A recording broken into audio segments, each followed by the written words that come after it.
Happy March 29th. Today's reading is from the book of John, chapter 12, verses 37 through 50. Even after Jesus had performed so many signs in their presence, they still would not believe in him. This was to fulfill the word of Isaiah the prophet.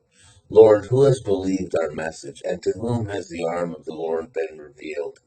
For this reason they could not believe, because, as Isaiah says elsewhere, he has blinded their eyes and hardened their hearts, so they can neither see with their eyes, nor understand with their hearts, nor turn, and I would heal them. Isaiah said this because he saw Jesus' glory and spoke about him. Yet at the same time, many even among the leaders believed in him. But because of the Pharisees, they would not openly acknowledge their faith for fear they would be put out of the synagogues.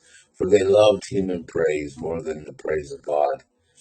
Then Jesus cried out, "Whoever believes in me does not believe in me only, but in the one who sent me. The one who looks at me is seeing the one who sent me. I have come into the world as a light, so that no one who believes in me should stay in darkness.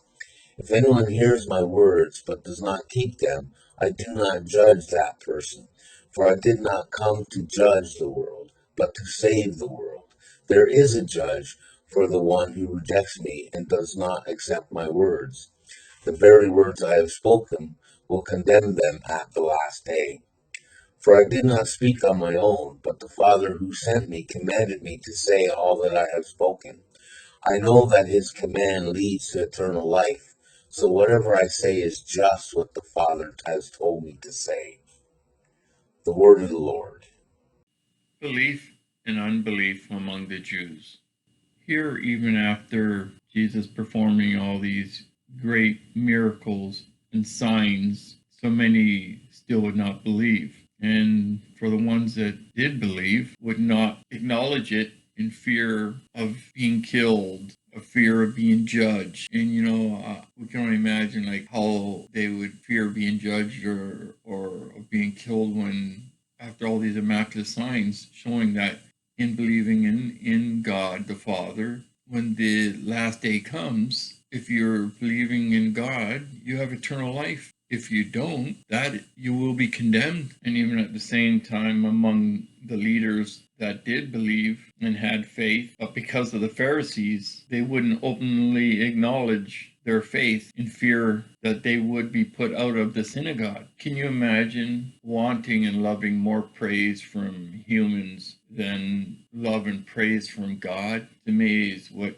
fear can do to some, fear of the unknown. Here's some, and Jesus would point out, whoever believes in him believes in the Father. Jesus says to them, I've come into the world as a light, so that no one who believes in me should stay in darkness. Jesus tells them, after all his miraculous signs and the things he tells them, if they do not believe in him, he does not judge them, for he is not here to judge. There's only one that can judge, and that is the Father. Well, Jesus tells them he did not come here to judge the world, to save the world. That is why he has been showing all these great miracles and all these miraculous signs of healing. There will be judgment, but that day will come on the last day. And the ones that believe in the Word will have eternal life. And the ones that don't will be condemned. Jesus tells them, for all the words and all the miracles that he has performed, he has done as the Father has asked him to do and sent him to do.